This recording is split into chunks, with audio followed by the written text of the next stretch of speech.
is Marcos from Barcelona, but he could be anyone, anywhere. What is about to happen to him occurs daily in offices and homes all over the world.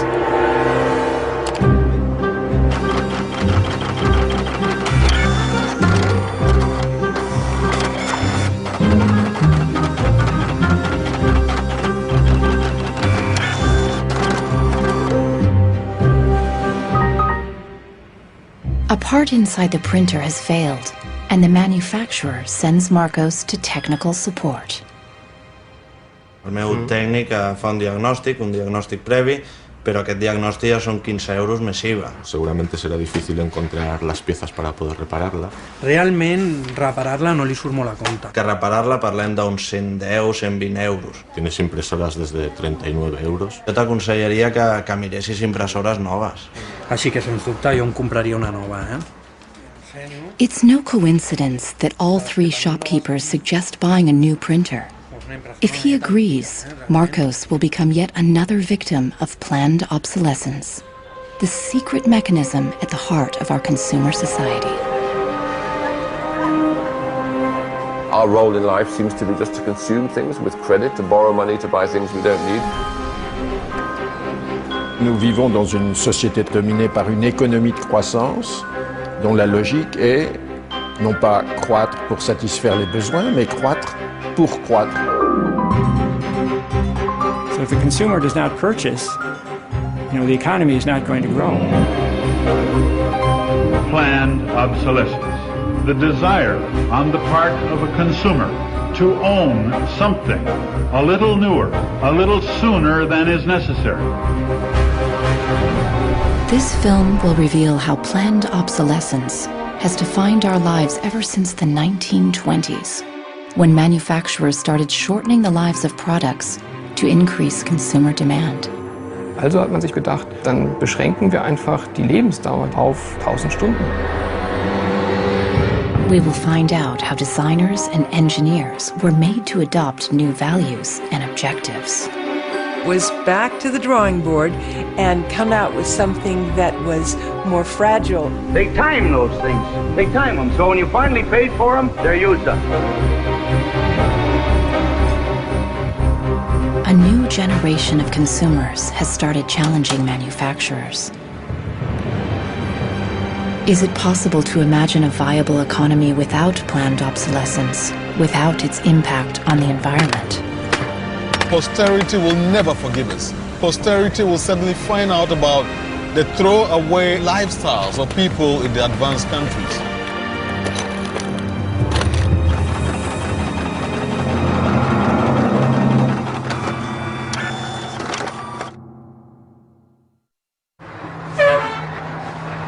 Welcome to Livermore, California, home of the longest burning light bulb in the world. My name's Lynn Owens, and I am chairman of the Light Bulb Committee. It was in 1972 when we discovered that the light bulb that was hanging in the fire station was a significant light bulb.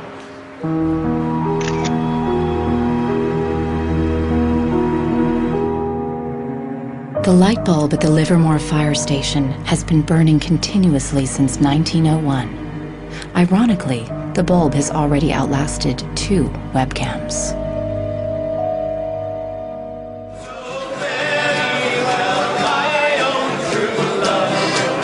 In 2001, when the bulb was 100 years old, the people of Livermore threw a big birthday party, American style. I think we were hoping if we would get 200 people, we'd be happy, and we ended up with 800 or 900 people showing up. One nation, under God, indivisible, with liberty and justice. Do you think that anybody would sing happy birthday to a light bulb? Well, we didn't think they would, but they did.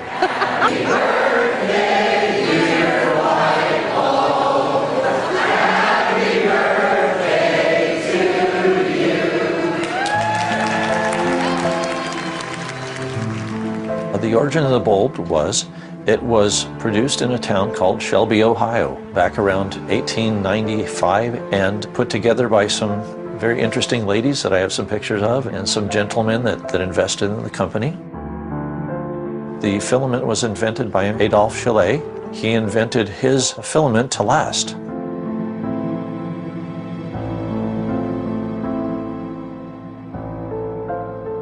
Why does his filament last? I don't know. It's a secret that he made and that died with him. Chaillet's formula for a long-lasting filament is not the only mystery in the history of the light bulb. A much bigger secret is how the humble light bulb became the first victim of planned obsolescence. Weihnachten 1924 war ein ganz besonderer Tag. In einem Hinterzimmer in Genf trafen sich einige Herren in Nadelstreifenanzügen, um einem geheimen Plan nachzugehen. Sie gründeten das erste weltweite Kartell, das sich zum Ziel setzte, die Glühbirnenproduktion der gesamten Länder zu kontrollieren und den Kuchen namens Weltmarkt unter sich aufzuteilen. Dieses Kartell hat den Namen Phoebus. Phoebus included the main light bulb manufacturers in Europe and the United States, and even faraway colonies in Asia and Africa. Das Ziel ist gewesen, Patente auszutauschen, die Produktion zu kontrollieren und vor allem aber den Verbraucher zu kontrollieren. Es ist umso besser für diese Firmen, wenn der Verbraucher regelmäßig Glühlampen kauft, und wenn die Glühlampen lange brennen, ist das ein ökonomischer Nachteil. Initially, manufacturers strived for a long lifespan for their bulbs. On October 21st, 1871, numerous experiments resulted in the production of a small unit lamp of comparatively enormous resistance. The filament being under conditions of great stability after the... Thomas Edison's first commercial bulb, on sale by 1881, lasted 1,500 hours. By 1924, when the Phoebus cartel was founded, manufacturers proudly advertised lifespans of up to 2,500 hours and stressed the longevity of their bulbs. Also hat man sich bei Phoebus gedacht, dann beschränken wir einfach die Lebensdauer dieser einzelnen Glühbirnen auf 1000 Stunden. 1925 wird ein entsprechendes Komitee gegründet, das 1000 Hour Life Committee, was sich zum Ziel setzt, auf technischer Basis die Lebensdauer der Glühlampen auf diese Brenndauer zu beschränken. More than 80 years later, Helmut Hüge, an historian from Berlin, uncovers proof of the committee's activities hidden in the internal documents of the founding members of the cartel, such as Philips in Holland, Osram in Germany, and Compagnie des Lampes in France. Hier haben wir ein Kartelldokument, da steht: The average life of lamps for general lighting service must not be guaranteed, published or offered for another value than 1,000 hours.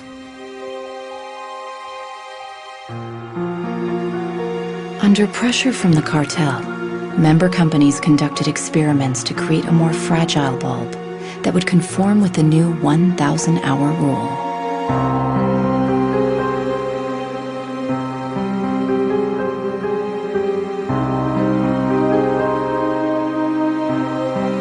Bulb production was monitored rigorously to make sure cartel members complied.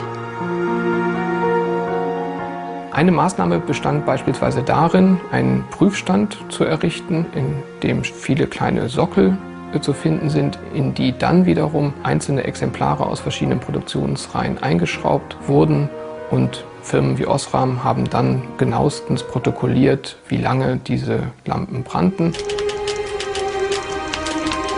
Phoebus enforced its rules through an elaborate bureaucracy. Members were fined heavily if their monthly life reports were off the mark.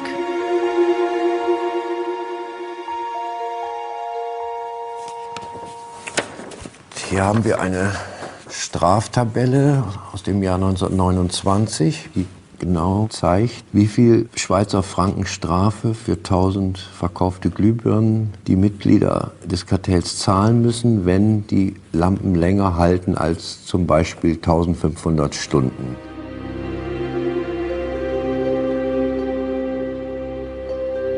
As planned obsolescence took effect, lifespans fell steadily. In just 2 years, they dropped from 2,500 hours to less than 1,500 hours. By the 1940s, the cartel had reached its goal. 1,000 hours had become the standard lifespan for bulbs. I can see how this was very tempting in 1932. I think at the time sustainability was actually substantially less of an issue because I don't think they looked at the planet as being one with finite amount of resources. They looked at it as from an abundance perspective. Ironically, the light bulb has always been a symbol for ideas and innovation, and yet it's one of the early and best examples of planned obsolescence. In the following decades, inventors filed dozens of patents for new light bulbs, including one lasting 100,000 hours. None of them reached the general market. Offiziell hat es ja Phöbus eigentlich nie gegeben, wenn auch diese Spuren der Öffentlichkeit nie ganz verborgen gewesen sind. Die Strategie dahinter ist, sich in bestimmten Zeitabständen immer wieder umzubenennen. Dann heißt es mal internationales Elektrizitätskartell, dann mal wieder irgendein anderer Name. Entscheidend ist, dass diese Idee als Institution natürlich weiter besteht.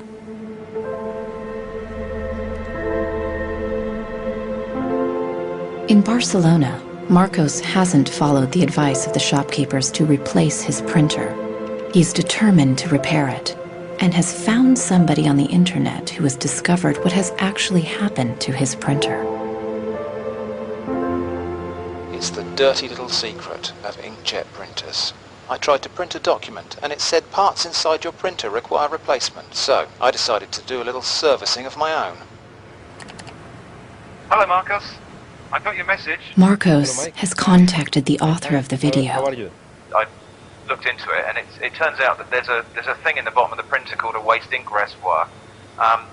And the way inkjet printers work is they constantly have to clean the print heads, and they do that by squirting ink through them down a hole in the bottom of the printer into this great big sponge. There's just a preset time when it's squirted a certain number of drops down there, that then the printer decides it's full of ink and won't function anymore. Mm-hmm.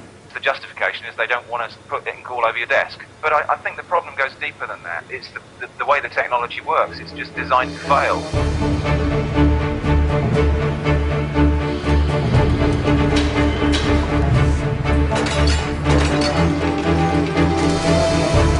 Planned obsolescence emerged at the same time as mass production and the consumer society. The whole issue with products being made to last less long is part of a whole pattern that began in the Industrial Revolution, when the new machines were producing goods so much more cheaply, which was a great thing for consumers, but consumers couldn't keep up with the machines. There was so much production. As early as 1928, an influential advertising magazine warned that an article that refuses to wear out is a tragedy of business. In fact, mass production made many goods widely available. Prices fell and many people started shopping for fun rather than need.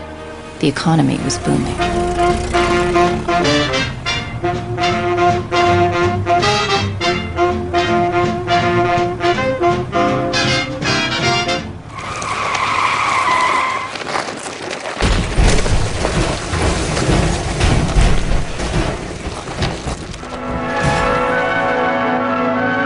In 1929, the emerging consumer society came to a full stop when the Wall Street crash sent the U.S. into a deep economic recession. Unemployment reached staggering proportions. By 1933, 1/4 of our labor force was unemployed. People no longer queued for goods, but for work and for food. From New York came a radical proposal on how to kickstart the economy again.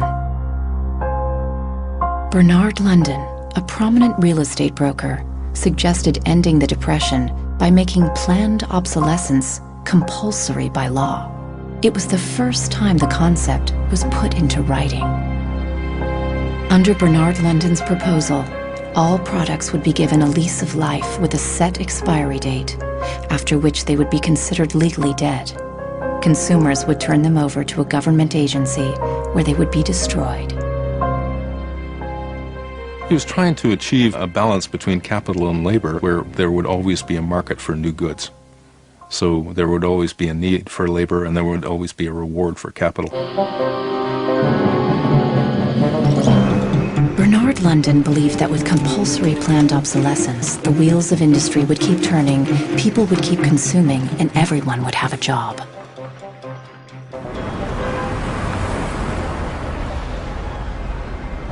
Giles Slade has come to New York to investigate the person behind the idea.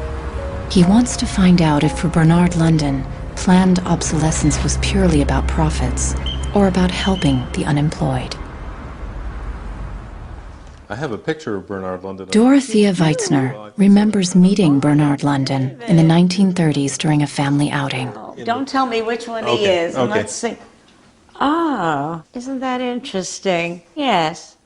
Definitely intellectual looking. And you met Bernard London in 1933. When I was about 16, 17, my dad and mother had this big Cadillac car, which was the size of a Zeppelin. Mother was driving like a chauffeur. Dad was in the front, and Mr. and Mrs. London were in the back of the big limousine. Dad said that Mr. London should explain his philosophy to me. He's a very interesting man. And he just told me in a few words that that was his idea to reduce the depression. We were in an economic mess, worse than today even. He was obsessed with this idea, like an artist is utterly obsessed with his paintings, you know. He actually whispered to me in the car, afraid that his theory might be too radical. In fact, Bernard London's proposal was ignored, and obsolescence by legal obligation was never put into practice. 20 years later, in the 1950s, the idea resurfaced, but with a crucial twist. Instead of forcing planned obsolescence on the consumers, they were to be seduced by it. Planned obsolescence. The desire on the part of a consumer to own something a little newer, a little better, a little sooner than is necessary. We certainly in America... This is the voice of Brooks Stevens, the apostle of planned obsolescence in post-war America. This flamboyant industrial designer created everything from household appliances to cars and trains, always with planned obsolescence in mind. In the spirit of the times, Brooks Stevens' designs conveyed speed and modernity. Even the house he lived in was unusual. This is the home that my father designed and that I grew up in.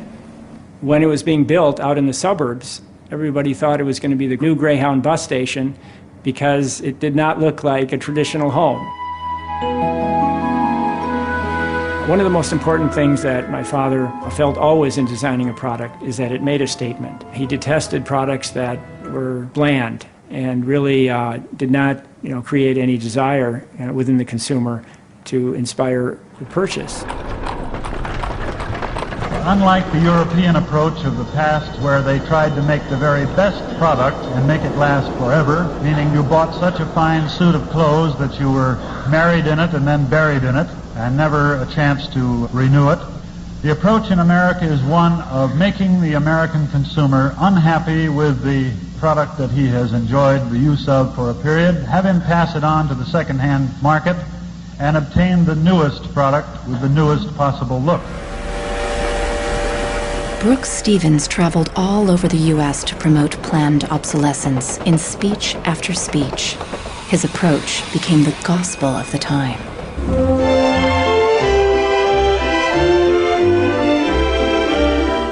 Women and men alike are increasingly interested in the look of things. They eagerly give their attention to what's new and beautiful and advanced. Design and marketing seduced consumers into always craving the latest model. My father never designed a product to intentionally fail or become obsolete for some functional reason in a short period of time. Planned obsolescence is absolutely at the consumer's discretion. No one is forcing the consumer to go into the store and purchase a product.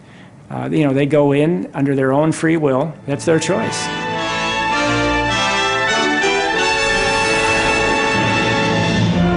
Freedom and happiness through unlimited consumption.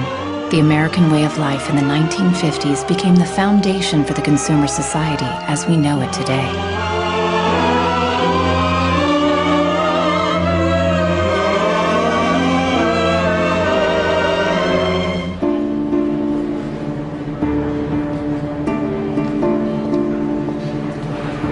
See, without planned obsolescence, these places wouldn't exist. There wouldn't be any products, there wouldn't be any industry, there wouldn't be any designers, architects, there wouldn't be any salespeople, cleaners, there wouldn't be any security guards. All the jobs would go. So how often do you change your mobiles? 18 months. Once a year. Once a year. Once a year. These days, planned obsolescence is an integral part of the curriculum at design and engineering schools. Boris Knuth lectures on the concept of product life cycle, a modern euphemism for planned obsolescence. I went shopping for you. I've got a couple of things. A pan, salt, shirt, another shirt. Students are taught how to design for a business world dominated by one single goal: frequent repeat purchase. What I do, I pass these round, and you tell me what you think, how long it takes for them to fail, what the service life will be. Okay. Designers have to understand what company they work for. The company decides on a business model, how often do we want to renew our products, our offers. So this brief is given to designers, and designers have to understand and design the product in a certain way so it fits exactly the business strategy of the client they work for. Planned obsolescence is at the root of the substantial economic growth that the Western world has experienced since the 1950s. Ever since, growth has been the holy grail of our economy. Nous vivons dans une société de croissance dont la logique est non pas croître pour satisfaire les besoins, mais croître pour croître, croître à l'infini, faire croître sans limite la production et pour justifier cette croissance de la production, faire croître sans limite la consommation. Serge Latouche is a noted critic of the growth society and has written extensively about its mechanisms. Au fond, il y a trois instruments fondamentaux qui sont la publicité, l'obsolescence programmée et le crédit.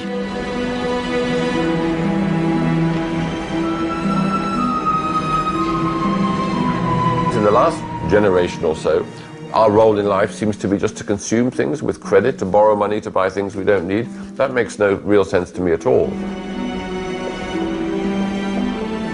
Critics of the growth society point out that it's unsustainable in the long run because it's based on a flagrant contradiction. Celui qui croit qu'une croissance infinie est compatible avec une planète finie est soit un fou, soit un économiste. Le drame, c'est qu'au fond, nous sommes tous des économistes maintenant. Why is it that a new product is created every 3 minutes somewhere in the world? Is this necessary? I think a lot of people have realized that things need to change when they're being told by politicians to go shopping or to start consuming as the best way to restart the economy. On peut dire qu'avec la société de croissance, on est embarqué dans un bolide qui désormais manifestement n'a plus de pilote, qui va à toute allure et dont on peut prévoir le destin qui est soit de se fracasser contre un mur, soit de sombrer dans un précipice.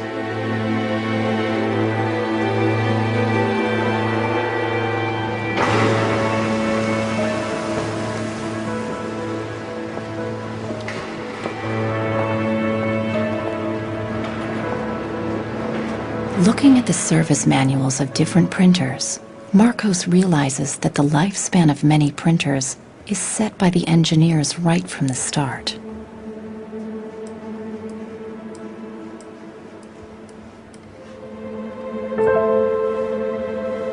They achieve this by placing a chip deep inside the printer.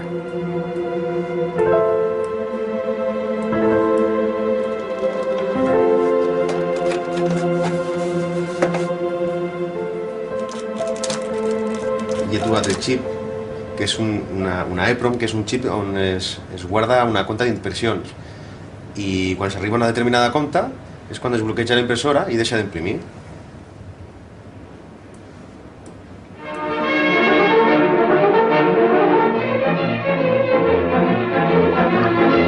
How do engineers feel about designing products to fail? The dilemma is captured in a British film from 1951, where a young chemist invents an everlasting thread. He believes that great progress has been made.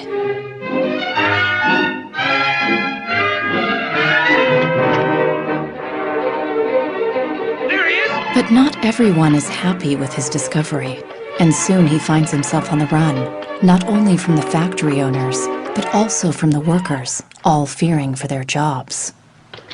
Well, that's really interesting, and it reminds me of something that actually happened in the textile industry. In 1940, the chemical giant DuPont announced the arrival of a revolutionary synthetic fiber, nylon. Girls celebrated the new long-lasting stockings, but the joy was short-lived. My father worked for DuPont before and after the war in the nylon division, and he told me a story about how when nylon first came out and they were trying it out for use in stockings, the men in his division were asked to take these stockings home for their wives and girlfriends to try out. My father brought them home to my mother, and she was delighted with the first products because they were so sturdy. The DuPont chemists had every reason to be proud of their achievement, as even men touted the strength of nylon stockings. The problem was they lasted too long. The women were very happy with the fact that they didn't get runners in them. Unfortunately, this meant that the companies producing the stockings were not going to sell very many. DuPont gave new instructions to Nichols Fox's father and his colleagues. For the men in his division, it was back to the drawing board to try to make the fibers weaker and come out with something that was more fragile and would run so that the stockings wouldn't last as long. The same chemists who'd applied their skills to make durable nylons went with the spirit of the times and made them more fragile. The everlasting thread disappeared from the factory floor, just like in the cinema. We need control of this discovery. Complete control. If you want twice the amount in that contract, we will pay it. $250,000. To suppress it. Yes. How did the chemists at DuPont feel about deliberately reducing the life of a product? Excuse me. It must have been frustrating for the engineers to have to use their skills to make an inferior product after they'd tried so hard to make a good product. But in a way, I suppose that's the outsider's view. Probably they just had a job to do. Make it strong, make it weak. That was their job. Engineers were in a really complicated ethical time. This confrontation with planned obsolescence provoked them to examine their most basic ethical concepts. There was an old school of engineers who believed that they should make a permanent, usable product that would never break. And there was a new school of engineers that were driven by the market who were clearly interested in making the most disposable product that they could. And this debate resolved itself by these new school of engineers taking over. Planned obsolescence did not only affect engineers. The frustration of ordinary consumers is echoed in Arthur Miller's classic play, Death of a Salesman. Just like Willy Lomax, all consumers could do was complain, powerlessly. Once in my life, I'd like to own something outright before it's broken. I'm always in a race with the junkyard. Just finished paying for the car and it's on its last legs. Refrigerator consumes belts like a crazy maniac. They time those things. They time them, so when you finally paid for them, they're used up. Little did consumers know that on the other side of the Iron Curtain, in the countries of the Eastern Bloc, there was a whole economy without planned obsolescence.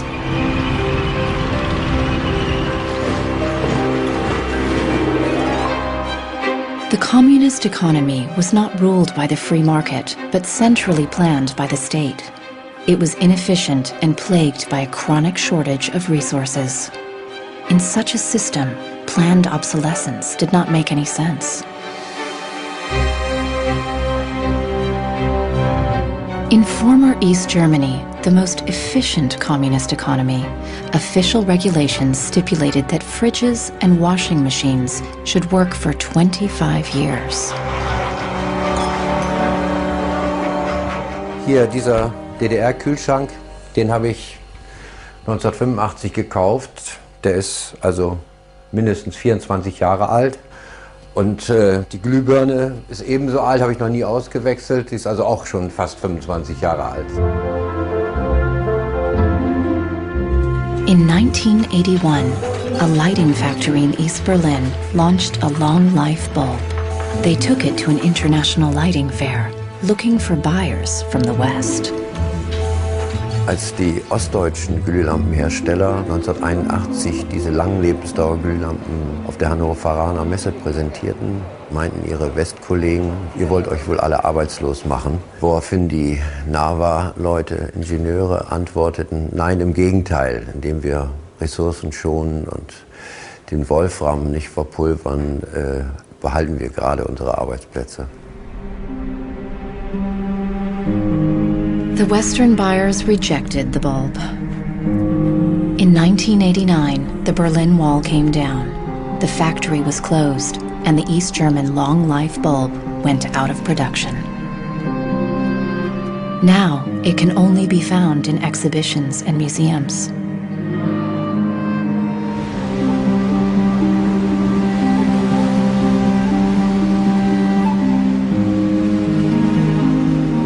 Years after the fall of the Berlin Wall, consumerism is as rampant in the East as it is in the West.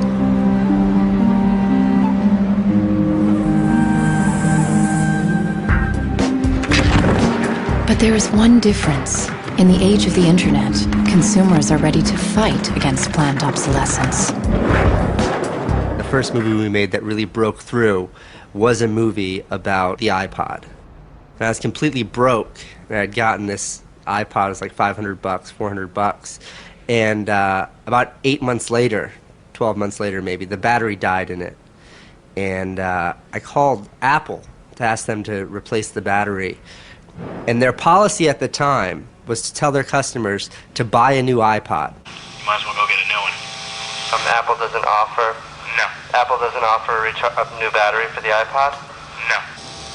It wasn't that the battery died that was annoying, because in my Nokia cell phone, the battery dies, you buy a new battery. Even in my Apple laptop, when the battery would die, you replace the battery. But in the iPod, this expensive piece of hardware, when the battery died, you had to replace the entire unit. So it was my brother's idea to make a movie about just that. We went around with a stencil, spray painting on every iPod advertisement we saw in town. iPod's unreplaceable battery lasts only 18 months. We put the video on our own little site, iPodsDirtySecret.com. In the first month, 6 weeks, it was at 5-6 million views. And the site went absolutely bananas. A lawyer in San Francisco, Elizabeth Pritzker, heard about the video and together with her associates decided to sue Apple over the lifespan of the iPod battery. Half a century after the light bulb case, planned obsolescence was in court again. When we brought this litigation, this was 2 years after the iPod was introduced, Apple had sold about 3 million iPods nationwide in the United States. Many of the 3 million iPod owners were having battery problems and were willing to sue. One of them was Andrew Wesley. We selected from amongst the consumers who had called us individuals who would serve as representatives in a class action. A class action is really a device that's fairly unique to the United States, where a small group of people stands in the shoes of a large group to bring one claim before a court. My role in that case was as class representative on behalf of thousands, maybe tens of thousands of people. The case came to be known as Wesley versus Apple. When my friends and family learned that this was a major case, they thought I was, becoming a radical. Here I am going to sue. I was the next Aaron Brockovich. In December 2003, Elizabeth Pritzker filed the case at the San Mateo County Court, just a few blocks from the Apple headquarters. We asked Apple for a number of technical documents regarding the battery life in the iPod, and we received a lot of technical data about the battery design, about the testing of the battery, and learned through that discovery that the type of the lithium battery that was contained within this iPod was designed, by design, to really only have a short period of life. I do think that Apple's development of the iPod was intended to be one of planned obsolescence. After a tense few months, both parties hammered out a settlement. Apple set up a replacement service for the batteries and extended the warranty to 2 years. The claimants were offered compensation. One thing that really bothers me personally is that Apple really promotes itself as a young, hip, forward-thinking company, and for a company like that not to have a good environmental policy that allows consumers to return products for proper recycling and disposal is really counterintuitive and counter to their message.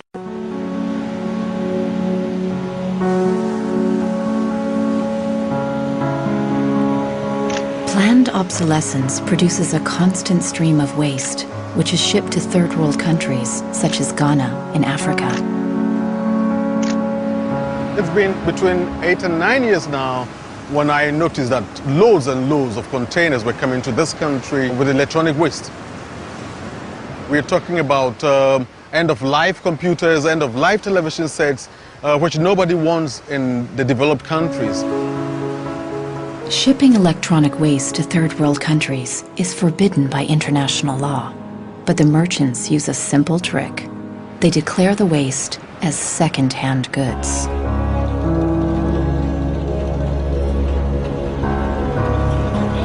More than 80% of the electronic waste that arrives in Ghana is totally beyond repair, and whole container loads are abandoned at dump sites all around the country.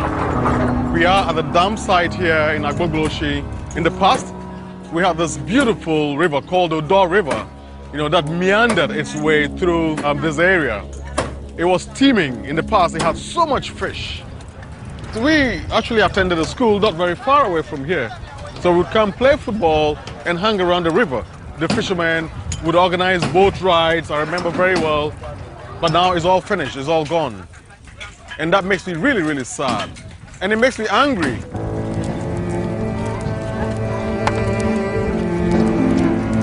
These days, there are no school kids playing here after class. Instead, youngsters from poor families come here looking for scrap metal. They burn the plastic-covered cables from the discarded computers to salvage the metal inside.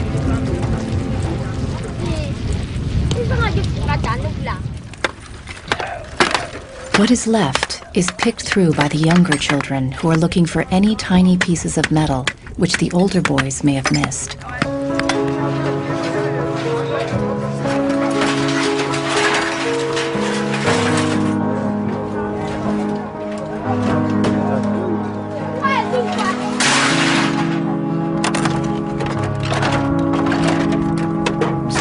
behind the shipment have said that, well, we're trying to bridge the digital divide between Europe, America, and then the rest of Africa, and Ghana, of course.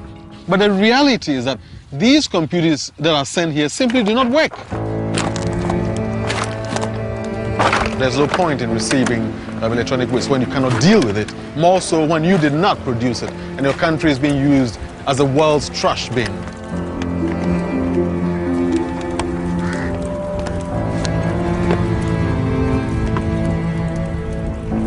The trash that for so long in the industrial age has been hidden from view is now coming into our lives, and we can actually no longer easily avoid it. The waste economy is reaching its last legs because they don't physically have anywhere else to put the waste. I think in the course of time, we've come to realize that the planet that we're living on cannot sustain that forever. There's a limit to natural resources, and there's a limit to energy resources that we have. Posterity will never forgive us. Posterity will suddenly find out about the throwaway attitudes, the throwaway lifestyles of people in the advanced countries. People all over the world have started acting against planned obsolescence. Mike Anane is fighting against it from the receiving end. He has started by collecting information. This is where I keep the e-waste that have asset tags or property tags. This says Amu Center Nordvest Sjælland. It's from Denmark. This is from Germany, sent here simply to be dumped. Westminster College. Apple should know better. It's a company that claims to be so green. There's a lot of Apple products that are being dumped here. I have a database that contain the asset tags, the contact addresses, telephone numbers of the companies that owned the electronic waste that have been dumped in Ghana. Mike Anane plans to turn this information into evidence for a court case.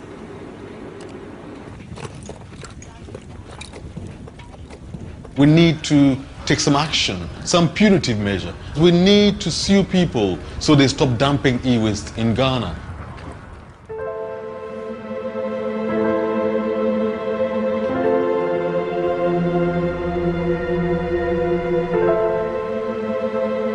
Marcos is on the internet again, looking for a way to extend the life of his printer. He has discovered a Russian website which offers a free software for printers with a counter chip. The programmer has even gone to the trouble of explaining his personal motivation. This happens due to bad construction. This is their business model. Not a good one for user and environment. So I looked and found a way to make user-friendly software to allow active users reset an input counter. Marcos doesn't know what to expect, but downloads the software anyway. From a small village in France, John Thakura fights planned obsolescence by helping people share business and design ideas which come from all over the globe. In all poorer countries, things are repaired automatically. The notion you throw a product away just because it breaks for some reason is completely unknowable and unthinkable, actually, to somebody in the south. In India, there's an actual word, jugaad, to describe this tradition of being able to fix things pretty much regardless of the complexity of it. We try to find people who are actively doing projects in the world rather than just talking about things or making abstract statements about how awful things are or what has to be changed.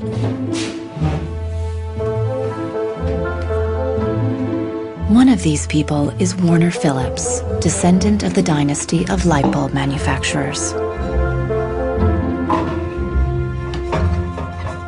I remember my grandfather taking me to one of the Philips factories in Eindhoven to show me how light bulbs were mass manufactured in factories, which is very, very cool. Nearly 100 years after the creation of the light bulb cartel, Warner Phillips follows family tradition with a different approach. He produces an LED bulb, which lasts 25 years. It's It's not like there's a green world and there is a business world. I think business and sustainability go hand in hand. It's actually the best basis to build a business on. And the only really real way to do that, I believe, is to factor in the true costs of the resources that have been used, but you also look at the energy consumption. You also look at the indirect energy consumption of transportation. Si on faisait vraiment payer aux transporteurs le coût réel du transport, sans parler du fait que le pétrole est une ressource non renouvelable et pour lequel on n'a pas vraiment de substitut, je dirais que le prix du transport devrait être multiplié par 20 ou 30. If you factor all of that into every product that you manufacture, then there will be huge incentives for manufacturers and entrepreneurs all over the planet to make products that last forever. Fighting against planned obsolescence can also be achieved by rethinking the engineering and production of consumer goods. A new concept called cradle to cradle claims that if factories worked like nature, planned obsolescence itself would become obsolete. Wenn man über Umweltschutz redet, meint man bei uns immer sparen, verzichten, vermeiden, reduzieren, Nullabfall, weniger schädlich. Wenn man sich die Natur aber im Frühling anschaut, ein Kirschbaum, kein Sparen, kein Verzichten, kein Vermeiden. Nature produces abundantly, but fallen blossoms, dead leaves, and other discarded materials are not waste. They become nutrients for other organisms. A cycle. Die Natur kennt keine Abfälle, sondern sie kennt nur Nährstoffe. Braungart believes that industry can imitate this virtuous cycle of nature.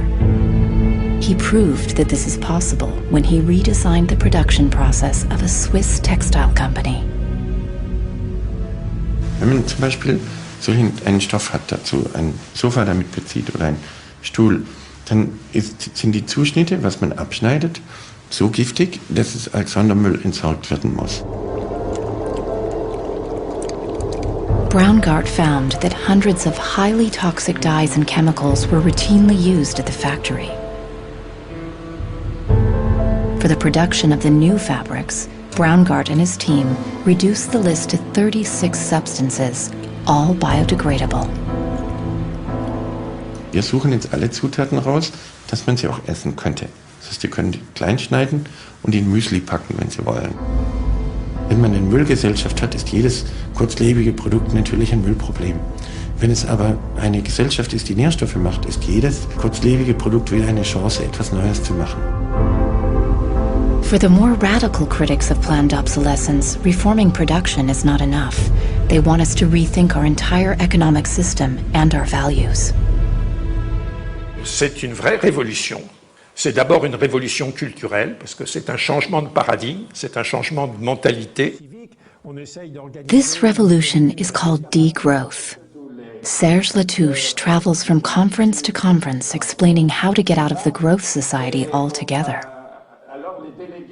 La décroissance, c'est un slogan provocateur qui a pour fonction de rompre avec le discours un peu euphorisant de la croissance possible, infinie, soutenable, et donc pour marquer la nécessité de changer de logique.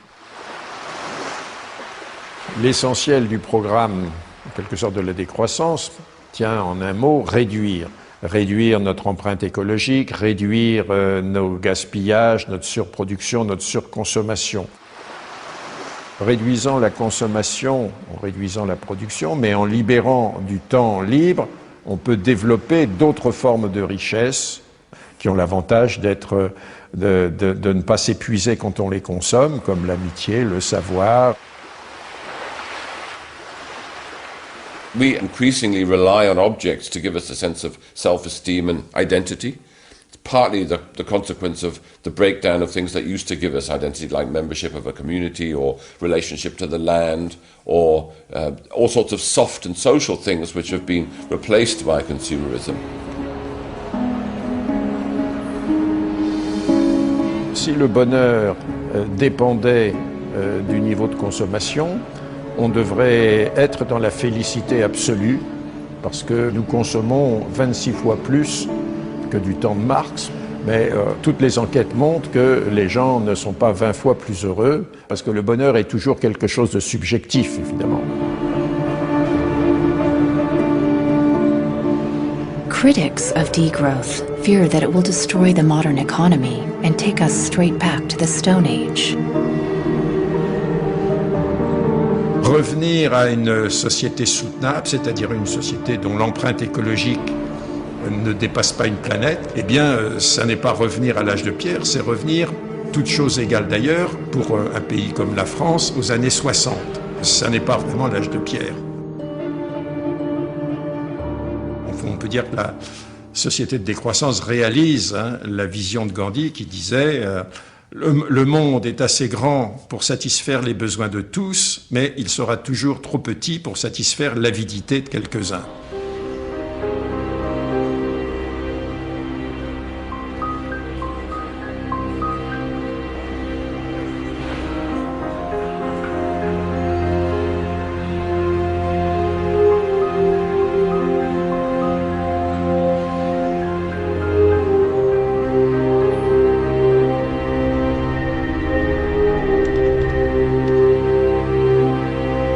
Marcos is installing the Russian freeware on his computer. The new software allows him to reset the counter chip inside his printer back to 0. The printer immediately unblocks.